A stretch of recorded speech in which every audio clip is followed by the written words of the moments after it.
오늘의 말씀은 룻기 4장 11절에서 14절 말씀입니다. 성문에 있는 모든 백성과 장로들이 이르되 우리가 증인이 되나니 여호와께서 내 집에 들어가는 여인으로 이스라엘의 집을 세운 라헬과 레아 두 사람과 같게 하시고 내가 에브라스에서 유력하고 베들레헴에서 유명하게 하시기를 원하며 여호와께서 이 젊은 여자로 말미암아 내게 상속자를 주사 내 집이 다말이 유다에게 낳아준 베레스의 집과 같게 하시기를 원하노라 하니라. 이에 보아스가 룻을 맞이하여 아내로 삼고 그에게 들어갔더니 여호와께서 그에게 임신하게 하심으로 그가 아들을 낳은지라. 여인들이 나오미에게 이르되 찬송할지로다. 여호와께서 오늘 내게 기업 물을 자가 없게 하지 아니하셨도다. 이 아이의 이름이 이스라엘 중에 유명하게 되기를 원하노라. 아멘. 오늘 제목이 뭐죠? 오늘 설교 제목이 뭔가요, 여러분? 다말이 다 말한 대로 되었다입니다. 다말이 다 말한 대로 되었다. 다말이 그녀가 하나님이 주신 꿈을 날마다 믿음으로 선포했습니다. 그녀가 다 말한 대로, 다말이 다 말한 대로 하나님이 그 꿈을 그대로 이루어 주신 줄 믿습니다. 오늘 우리가 룻기를 읽고 있습니다. 룻기 4장 말씀을 읽었는데요. 룻기의 이제 마지막 최고의 절정이라고 할 수 있는 룻기 4장이 오늘 본문의 배경입니다. 근데 오늘 본문에서 뜬금없는 이름이 하나 등장하죠. 다말이라는 이름입니다. 12절에 나와 있는 이름인데요. 룻기의 시작은 아비멜렉이라고 하는 어느 한 집안의 스토리로 그렇게 시작되게 됩니다. 그 개인적인 가정사가 흘러서 나중에는 4장 결론부에 가서는 어떻게 되냐면 그 아비멜렉이 속해 있는 그 한 가문 전체의 계보가 밝혀지고 있습니다. 누구의 계보인가요? 누구로부터 이 족보가 시작되어서 누구로 이 족보가 끝나고 있나요? 우리 룻기 4장 18절부터 22절까지 함께 또박또박 읽어보겠습니다. 시작. 베레스의 계보는 이러하니라.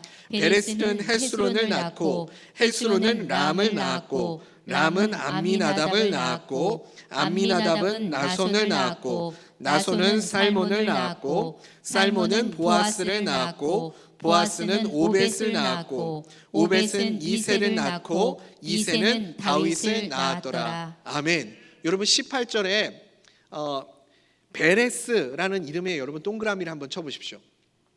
18절에 베레스, 그리고 22절에 맨 끝에 다윗의 동그라미를 쳐보세요. 우리가 잘 아는 대로요, 여러분 이 룻이라는 사람은 모압 사람입니다. 이스라엘 사람들의 입장에서 볼 때 룻은 이방 사람이에요. 이제 아비멜렉이라는 사람이 흉년이 들어가지고 자기 고향 땅에 살지 않고 하나님이 살라고 했던 땅에 살지 않고 흉년을 피하기 위해서 이제 이방 땅 모압으로 이주를 하게 됩니다. 그곳에 이민해 가서 정착을 하고 또 이 두 아들이 있었는데 두 아들이 장성하여서 장가를 보내게 되죠. 근데 그 모압 땅에서 이 비극적인 일들이 일어나게 됩니다. 아비멜렉도 그곳에서 죽게 되고 두 아들도 이방 땅 객지에서 생을 다하고 말게 됩니다. 그래서 이제 큰 며느리는 둘째 남편을 잃어버렸으니까 시어머니가 큰 며느리를 다시 자기 집으로 돌려보내고 둘째 며느리도 돌려보내려고 했는데 둘째 며느리 룻은 어머니의 하나님이 나의 하나님 되십니다 하면서 자기 시어머니 나오미를 따라서 어머니의 고향 땅으로, 그러니까 룻에게는 너무나도 낯선 새로운 땅으로 이주하게 됩니다. 그리고 마치 그곳에서 운명처럼 보아스라는 한 남자를 만나게 되고 그 남자와 결혼을 하고 거기에서 아들을 낳게 되죠. 그 아들이 이름이 누구죠? 21절에 보니까 오벳이라고 나옵니다. 그 오벳의 위아래로 계보를 소개하고 있는데 성경은 이 오벳의 가문, 이 계보가 상당히 중요하다 그렇게 밝히고 있습니다. 이 계보가 지금 누구를 향해 가고 있죠? 4장 22절에 보니까 오벳은 이새를 낳고 이새는 누구를 낳았다고요? 다윗을 낳았더라. 그렇게 다윗을 향해 가고 있습니다. 룻기의 시대적인 배경은 여러분 어느 시대를 배경으로 하고 있나요? 사사시대에 룻기가 룻이라는 그 인물이 살았었다 그렇게 추측을 합니다. 근데 여러분 이 룻기가 기록된 시점은 룻이 살았던 그 사사 시대가 아닙니다.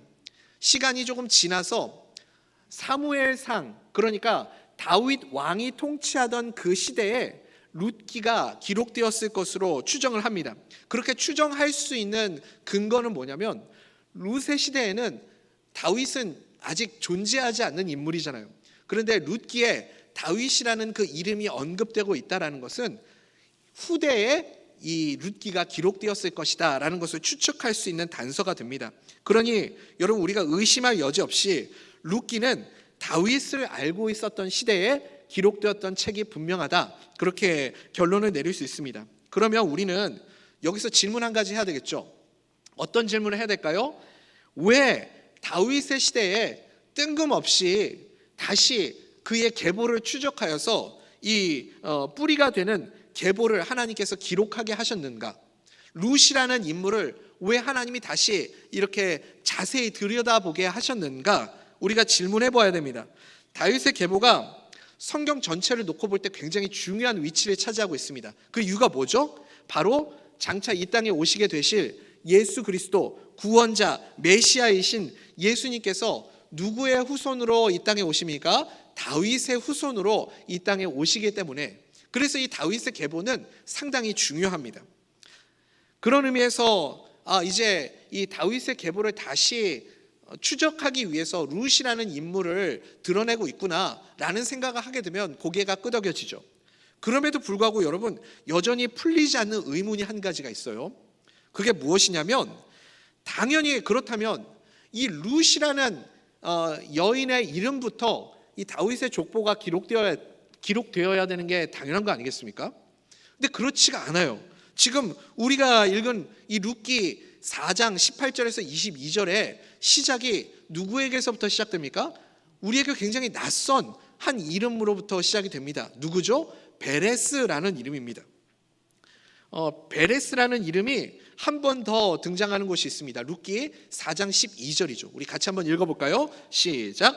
여호와께서 이 젊은 여자로 말미암아 내게 상속자를 주사 내 집이 다말이 유다에게 낳아준 베레스의 집과 같게 하시기를 원하노라 하니라. 아멘.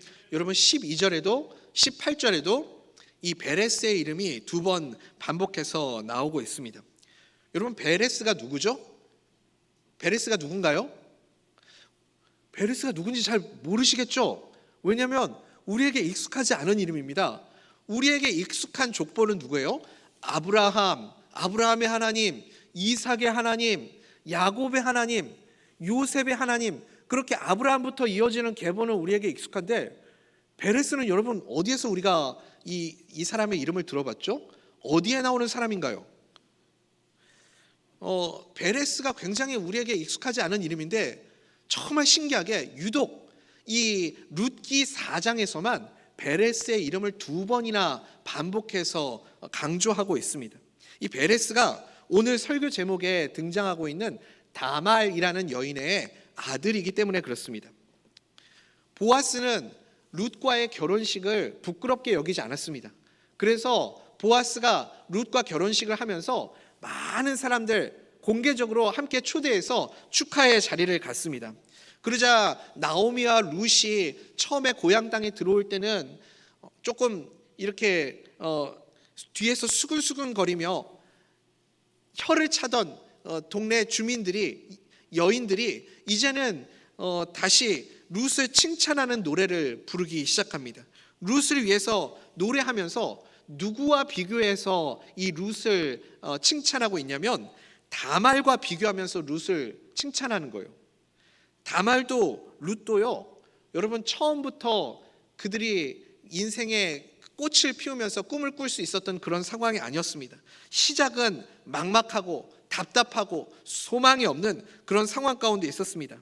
그러나 하나님께서 꿈을 주시고 마침내 소망을 이루셔서 하나님의 그들의 이름을 높여주셨다, 그렇게 여인들이 노래하고 있습니다. 다말과 룻을 누구의 자리에까지 높여주고 있나요? 11절 우리 같이 한번 볼까요? 11절입니다. 시작. 성문에 있는 모든 백성과 장로들이 이르되 우리가 증인이 되나니 여호와께서 내 집에 들어가는 여인으로 이스라엘의 집을 세운 라헬과 레아 두 사람과 같게 하시고 네가 에브랏에서 유력하고 베들레헴에서 유명하게 하시며 아멘. 아멘. 여러분 라헬과 레아는 우리에게 익숙하죠. 라헬과 레아가 누구의 어머니인가요? 이스라엘의 어머니 아닙니까? 다시 말하면 야곱의 12아들들, 야곱의 아들들의 어머니의 이름이 라헬과 레아입니다. 가장 영광스럽고 축복받은 이름과 동등한 위치에 이 다말과 룻을 놓고 있습니다. 그리고 이 다말과 룻이 그렇게 꿈꾸고 소망했던 그 소원들이 그대로 이루어졌습니다. 다말에게 하나님이 주신 꿈이 있었어요. 다말이 가진 하나님의 꿈이 무엇이었습니까? 그녀가 계속해서 원하고 바라고 기도하며 하나님께 그 꿈이 이루어지기를 늘 소원하며 외쳤던 것이 무엇인가요? 다말이 가졌던 그 꿈이 무엇인지 우리가 함께 살펴보기를 원합니다. 야곱에게 12아들들이 있었습니다. 그 중에 넷째 아들이 누구죠, 여러분? 야곱의 네 번째 아들. 이 정도는 여러분 알고 계셔야 됩니다. 중요한 사람이니까요. 누군가요? 유다죠, 유다. 야곱의 넷째 아들 유다입니다. 근데 유다가 그 형제들하고 조금 결이 다른 사람이었어요. 자기 형제들하고 같이 지내는 게 아니라 유다가 어느 날 갑자기 이방 땅으로 가게 됩니다. 그리고 이방 사람들과 어울리다가 거기에서 이방 여인과 결혼하고 아들 셋을 낳아요. 엘, 오난, 셀라 이렇게 세 아들을 낳습니다. 그리고 거기에서 이제 또 이방 며느리를 얻게 되는데 그 첫째 아들 엘과 결혼한 첫 번째 며느리의 이름이 누구냐면 다말이에요. 거기에서 이제 다말이 나옵니다. 이게 창세기 38장에 기록된 내용이에요. 장자 엘이 이제 다말과 결혼했는데 안타깝게도 결혼한 지 얼마 안 돼가지고 그 아들이 죽고 맙니다. 이제 이스라엘 전통에 의하면 큰아들이 죽으면 그 큰아들의 며느리를 누구에게 넘겨줬냐면 둘째 아들에게 이렇게 아내로 넘겨줬습니다. 그래서 이스라엘 전통에 의해서 다말을 둘째 아들의 아내로 그렇게 맞게 만들었어요.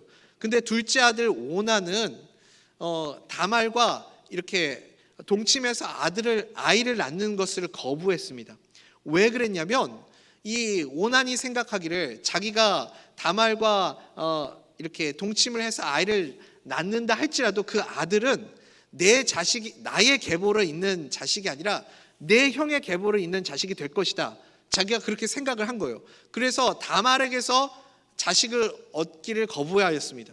그러니까 하나님의 눈에 이게 악하게 보인 거예요. 그래서 둘째 아들 오난도 죽게 됩니다. 근데 여러분 아버지 유다 입장에서 한번 생각해 보세요. 어느 며느리를 하나 들여왔는데 이방 며느리 하나를 들여왔는데 이 며느리한테 아들만 주면 아들들이 죽어요. 그러니까 셋째 아들 이제 셀라가 있는데 셋째 아들을 며느리한테 주고 싶겠어요? 안 주고 싶겠어요? 여러분 같으면 줄 수 있겠어요? 줄 수 없겠어요?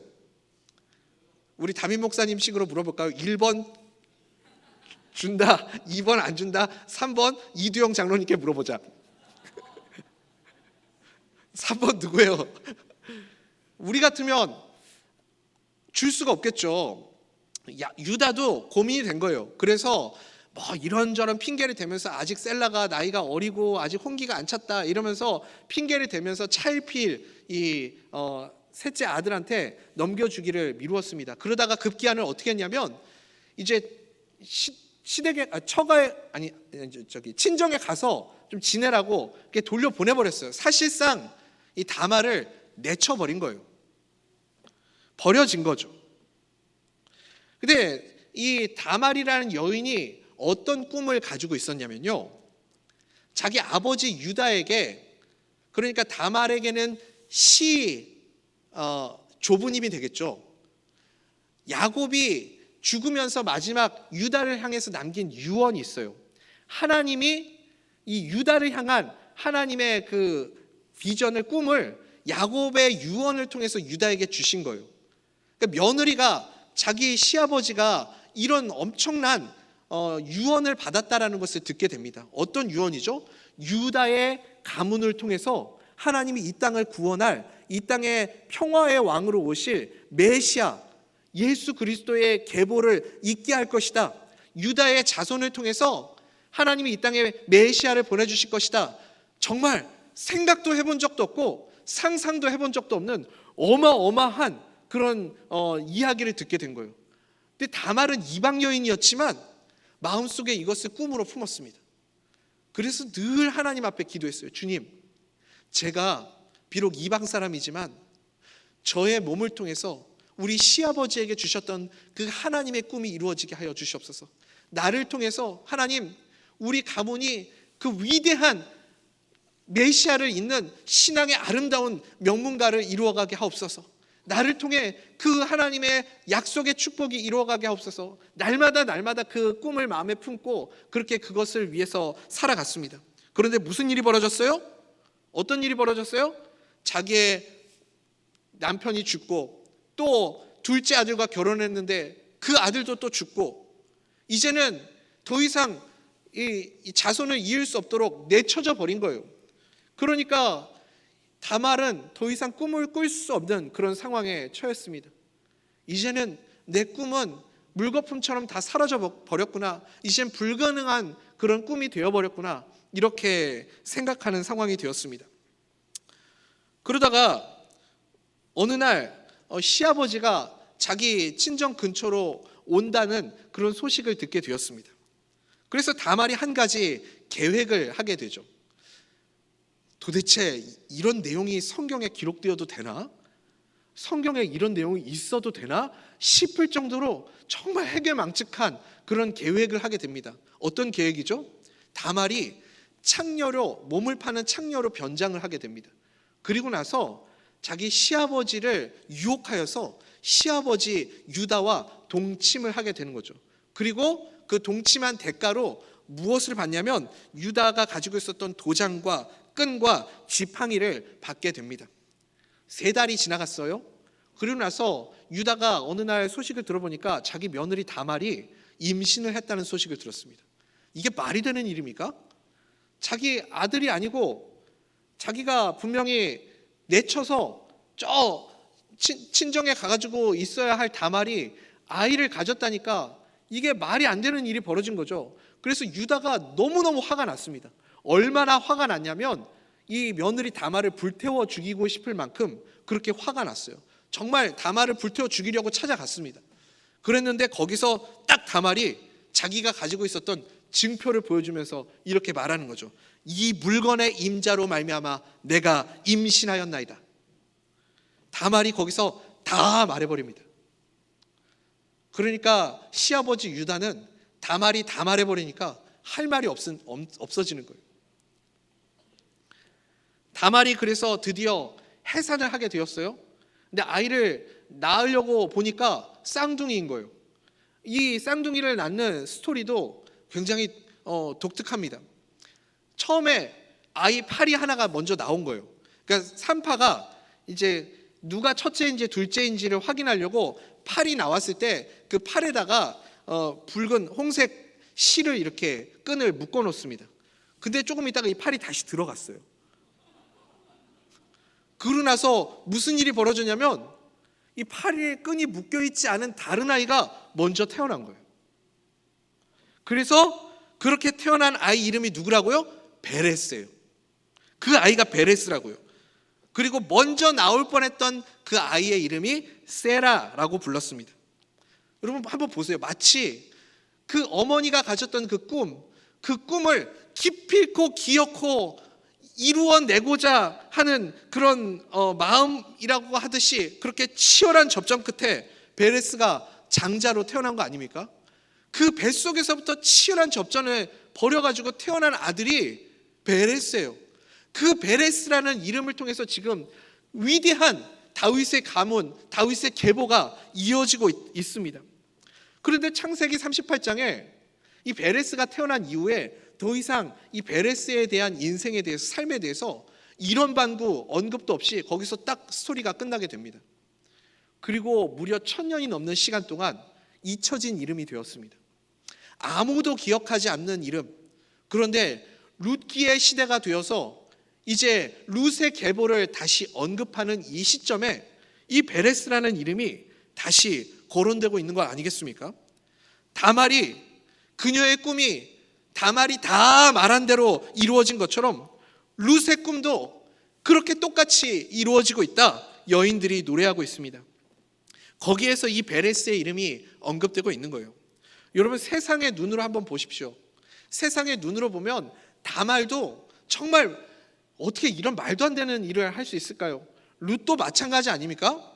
룻의 스토리를 읽으면 이거는 진짜 있을 수 없는 이야기입니다. 이런 해괴망측한 일이 실제로 성경에 기록되어 있는 거죠. 그러나 다말은 하나님의 약속을 자기의 꿈으로 붙잡았습니다.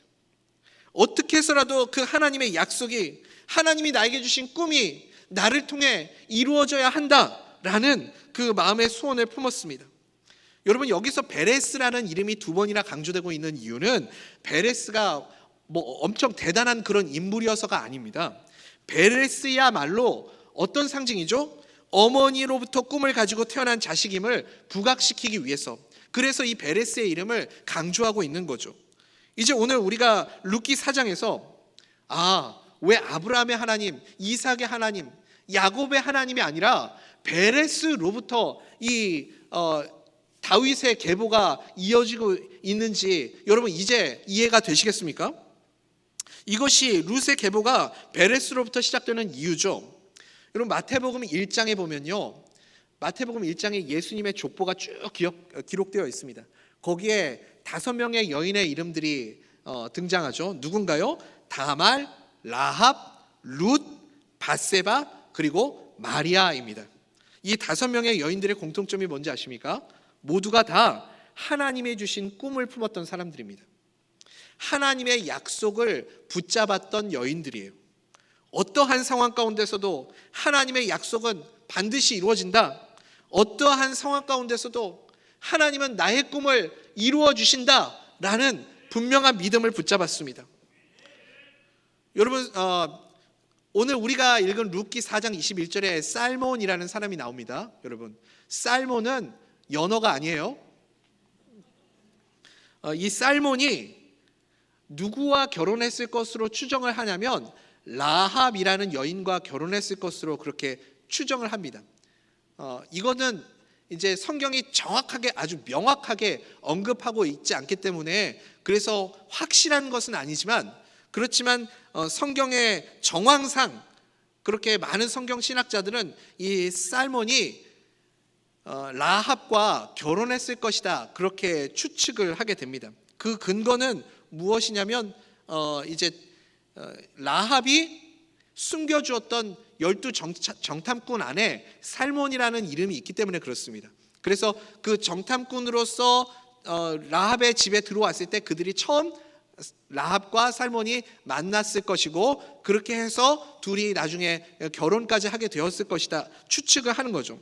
여러분, 우리가 라합이라는 이름을 언급할 때마다 꼭 수식어처럼 붙어서 나오는 단어가 한 가지가 있습니다. 그게 뭐죠, 여러분? 기생이라는 단어입니다. 라합도 여러분 이방 사람이죠. 여리고성에 살던 사람입니다. 이방 사람이에요.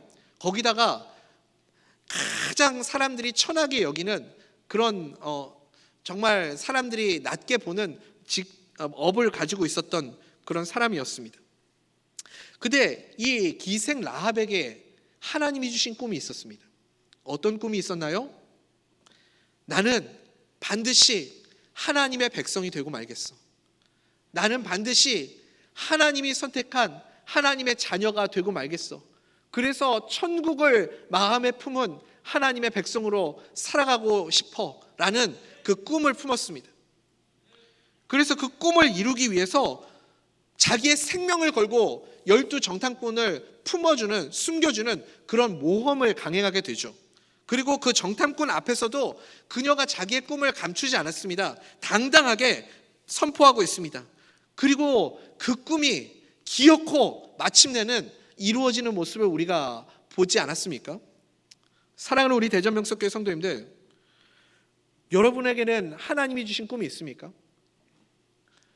여러분, 정말 신비스러운 일 아닙니까? 이 라합이, 기생 라합이 살몬과 결혼해서 낳은 아들이 누구죠? 보아스예요. 그 보아스와 지금 결혼하고 있는 여인이 누구예요? 룻입니다. 정말 기가 막힌 하나님의 역사 아닙니까? 하나님의 꿈이 어떻게 이루어져 가고 있는지를 우리에게 보여주고 있는 그림입니다. 하나님의 꿈을 품은, 하나님이 주신 그 약속을 가지고 하나님의 꿈을 품으면 그 꿈은 반드시 이루어지게 될 줄 믿습니다. 요엘 선지자는요, 성령이 임하시면 젊은이들은 장래일을 말하게 되고 늙은 이들은 꿈을 꾸게 될 것이다, 그렇게 선포하고 있습니다. 우리 요엘서 2장 28절 말씀 같이 한번 읽어볼까요? 시작. 그 후에 내가 내 영을 만민에게 부어주리니 너희 자녀들이 장래일을 말할 것이며 너희 늙은이는 꿈을 꾸며 너희 젊은이는 이상을 볼 것이며. 아멘. 아멘. 여러분, 누가 꿈을 꾸는 사람입니까? 설령 나이가 들었다 할지라도 우리가 절대 끝까지 포기하지 말아야 할 것이 있습니다. 그게 뭐죠, 여러분? 꿈을 꾸는 일입니다. 하나님이 우리에게 주신 약속, 하나님의 꿈, 하나님의 꿈을 꿀 수 있게 되기를 소원합니다. 여러분, 믿음의 사람은 예외가 없어요. 믿음의 사람은 어떤 사람들인가? 꿈을 꾸는 사람들입니다. 단순히 하나님의 꿈을 품고 살아가는 사람이 아니라 하나님의 꿈을 다말처럼 날마다 다 말하고 선포하고 또 자손들에게 가르치는 사람입니다. 그것이 하나님의 꿈을 품고 살아가는 믿음의 사람이에요. 우리가 지금 여름 성경학교를 지나가고 있습니다. 이 여름 성경학교가 우리에게 주는 의미가 무엇인가요? 하나님이 우리에게, 우리 대전명성교회에 주신 하나님의 꿈을 우리 다음 세대들에게 선포하고 가르치고 전수해 주는 시간이 이 여름 성경학교의 시간인 줄 믿습니다. 이 시간들을 통하여 우리 자녀들이 하나님의 꿈을 마음에 품게 되기를 소원합니다. 하나님이 주신 꿈으로 살아가는 믿음의 자녀들 될 수 있기를 간절히 소원합니다. 요게벳에게 꿈이 있었어요. 요게벳의 꿈은 무엇이었냐면 이집트의 노예로 살아가고 있는 이 불쌍한 이스라엘 백성들을 건져내어서 하나님의 약속의 땅으로 인도할 민족의 지도자가 태어나기를 간절히 사모했습니다. 여러분, 그 꿈을 누구에게 전해주었나요? 그녀의 아들 모세에게 전해주었습니다. 여러분, 한나에게 꿈이 있었습니다. 한나의 꿈은 무엇이었냐면 다 각자의 소견에 옳은 대로 살아가는, 마치 자기 스스로가 인생의 왕인 것처럼 살아가는 그런 혼탁한 시대 가운데 그 민족의 마음을 하나로 모으고, 그래서 그 민족을 다시 부흥시키고 다시 영적으로 세워줄 수 있는 영적인 리더가 이 땅 가운데 태어나기를 간절히 사모했습니다. 그리고 그 영적 리더를 통해 이 나라가 강력해지고 힘을 얻게 되는 그 나라의 민족의 지도자 왕을 세우는 사명을 감당하게 되기를 사모했습니다. 그래서 한나가 그 한나의 꿈을 누구에게 전달해 주었나요? 한나가 눈물로 낳은 그의 아들 사무엘에게 그 꿈을 전해주지 않습니까? 엘리사벳에게 꿈이 있었어요. 엘리사벳의 꿈은 무엇이었냐면 일평생 살아가면서 자기가 죽기 전에 이 땅에 평화의 왕으로 오시고 임마누엘로 오시고 그리고 구원자로 오시는 메시아, 그분을 살아생전에 만나게 되기를 바라는 것, 그것이 그녀의 꿈이었습니다. 그리고 그 구원자 되시는 메시아가 이 땅에 오시는 길을 예비하기를, 준비하기를 간절히 바랬습니다. 그래서 그 마음의 소원을 누구에게 전달해 주었나요? 엘리사벳의 아들 세례 요한에게 꿈을 전해 주었습니다. 1963년 마틴 루터킹 목사님이 링컨 기념관 앞에서 수많은 군중들을 향해서 외쳤습니다. 유명한 연설 있지 않습니까? 어떤 연설이었죠? I have a dream. I have a dream 나는 꿈이 있습니다. 나에게는 하나님이 주신 꿈이 있습니다. 그래서 그 마틴 루터킹 목사님을 통하여서 흑인과 백인 인종차별이 첨예하게 부딪히고 있던 그 시절 가운데 하나님의 평화가 이 미국 땅 가운데 임하기를 소원하는 그 꿈, 젊은 세대들이 하나님의 말씀을 붙잡고 불꽃처럼 일어나기를 소망하는 그 마틴 루터킹의 목사님의 그 꿈이 있었습니다. 그 꿈을 마틴 루터킹 목사님이 선포하고 그 후손들에게 전하지 않았습니까? 마틴 루터킹 목사님은 하나님의 부름을 받아서 지금은 안 계시지만 여전히 그 꿈은 그 후손들에게 계속해서 이어지고 있는 모습을 우리가 보게 됩니다. 사랑하는 대전명석교회 성도님들, 제가 감히 다시 여러분들에게 묻겠습니다. 여러분들에게는 하나님이 주신 꿈이 있습니까? 우리는 그 꿈을 믿음으로 선포하는 자들인 줄 믿습니다. 그 꿈을 다음 세대들에게 전달하는 자들입니다. 다말이 가슴속에 꿈꾸었던 그 꿈, 라합이 간절하게 열망했던 그 꿈, 룻이 가슴 벅차게 사모했던 그 꿈이 우리에게도 있게 되기를 간절히 소원합니다. 그 꿈을 우리도 꾸게 되기를 간절히 소원합니다. 그리고 다음 세대들에게 우리가 선포하고 가르치고 증거해야 할 그 꿈이 바로 우리의 꿈인 줄 믿습니다. 우리의 형편, 우리의 처지, 현실성, 이런 건 중요한 게 아닙니다. 이게 실현이 될까? 우리 때에 이게 가능한 일인가? 정말 이게 가능성이 있는 얘기인가? 여러분, 그건 중요한 게 아니에요. 정말 중요한 것은 무엇이냐면 지금 우리에게 하나님이 주신 꿈이 있느냐? 이것이 정말 중요한 문제입니다. 믿음의 사람은 한결같이 하나님이 주신 꿈이 있었습니다. 그리고 그 꿈을 다음 세대들에게 전달해 주었습니다. 아브라함을 한번 생각해 보십시오. 아브라함에게 하나님이 주신 꿈이 무엇이었죠? 내가 너에게 지시할 약속의 땅으로 가라. 내가 그 땅을 너에게 주겠다. 내가 그 땅에서 너를 큰 민족이 되게 하겠다. 하나님이 어마어마한 약속과 꿈을 주셨습니다. 그 꿈을 아브라함이 가슴에 품었습니다. 그래서 아브라함은 가나안 땅이 자신의 땅이 될 것이라는 것을 분명하게 믿었어요. 그래서 자기가 죽을 때 그 가나안 땅 막벨라 굴을 사서 그 굴에다가 자기의 꿈을 심겨두고 죽습니다. 비록 나의 시대 때는 하나님의 약속이 이루어지진 않았지만 내 자녀, 내 아들의 시대 때는 하나님의 약속, 하나님의 꿈이 이루어지게 하옵소서, 그런 마음으로 막벨라 굴에 장사되면서 자기의 꿈도 그곳에 함께 묻었습니다. 안타깝게도 이삭의 그 아들 이삭의 때에도 그 꿈은 이루어지지 않았습니다. 그래서 이삭 역시 막벨라 굴에 장사 지내게 해달라는 유언을 남기게 됐습니다. 왜 그랬을까요? 왜 자기도 막벨라 굴에 묻히기를 그렇게 유언을 남겼을까요? 하나님의 꿈이 자기 아버지가 말한 대로, 내가 말한 대로 언젠가는 반드시 그 하나님의 꿈이 이루어지게 될 것이다, 이삭은 믿었기 때문입니다. 그러나 여러분, 그 아들 야곱의 때에도 하나님의 꿈은 이루어지지 않았습니다. 이제는 어떻게 보면 더 이상 그 꿈을 꿀 수 없는 상황이 되어버렸을지도 모릅니다. 무슨 일인가요? 야곱의 시대 때 그 아들 요셉으로 인하여서 이제 야곱의 모든 가족들이 다 어디로 이민을 가게 되죠? 이집트, 애굽으로 다 이민을 떠나게 됩니다. 그리고 그곳에 정착해서 살게 되었습니다.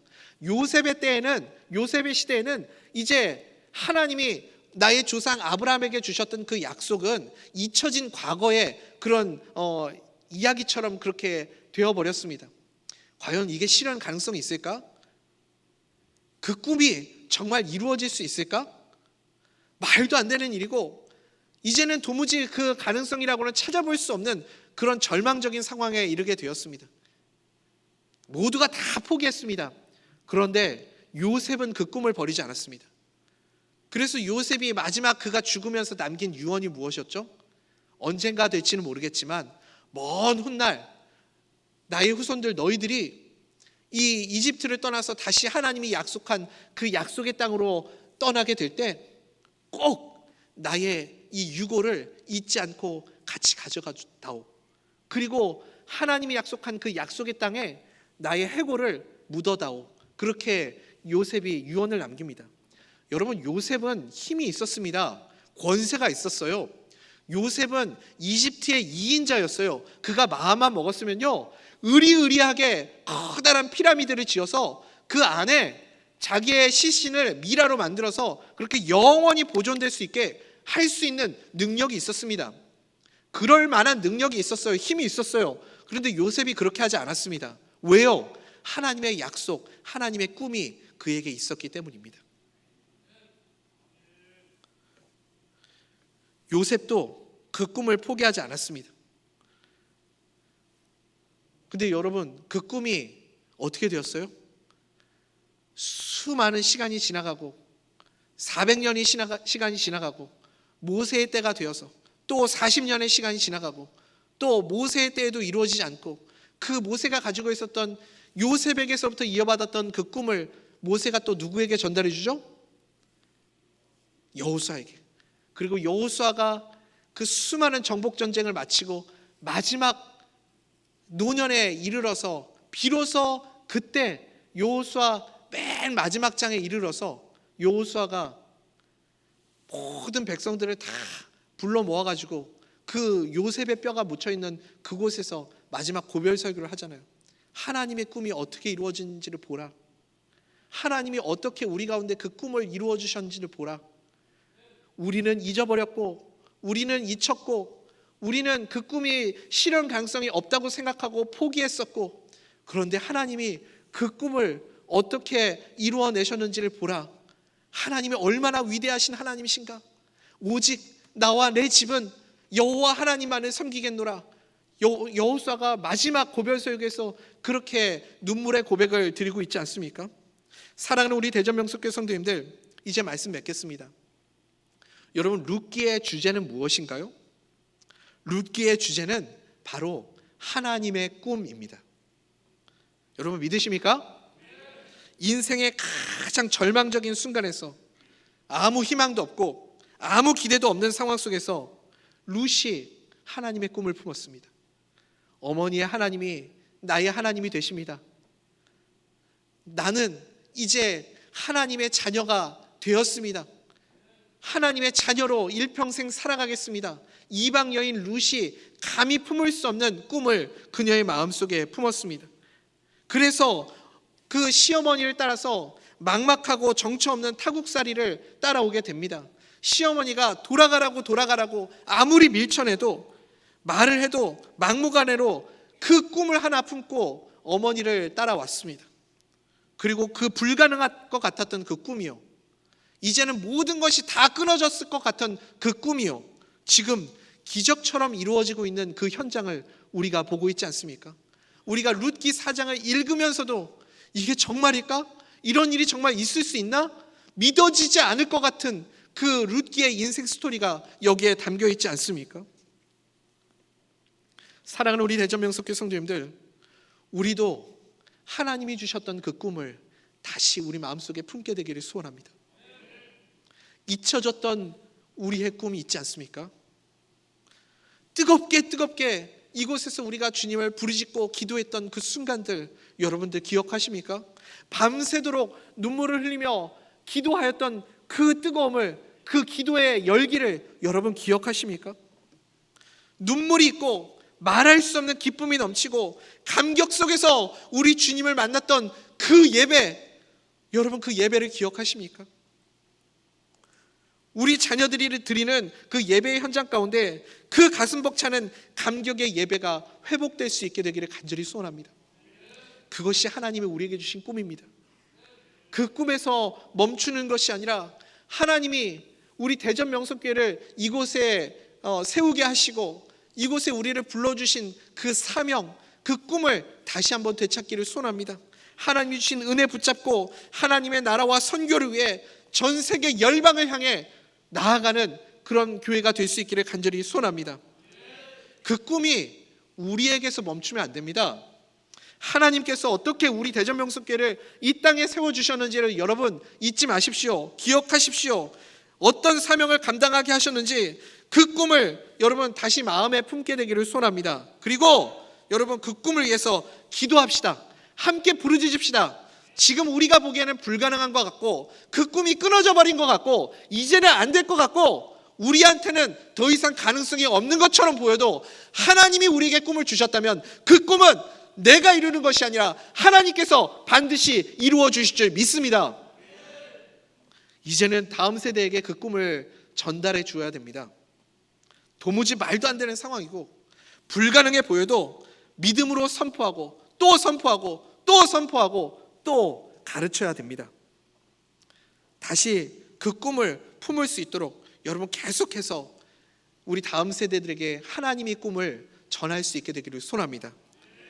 다말이 다 말한 대로 이루어진 것처럼, 다말이 그 꿈, 마음속에 꿈을 품은 대로 다 그 꿈이 이루어진 것처럼 우리가 믿음으로 선포하고 가르치고 사역하면 하나님의 꿈이 반드시 우리 가운데 응답되고 이루어지는 은혜를 누리게 될 줄 믿습니다.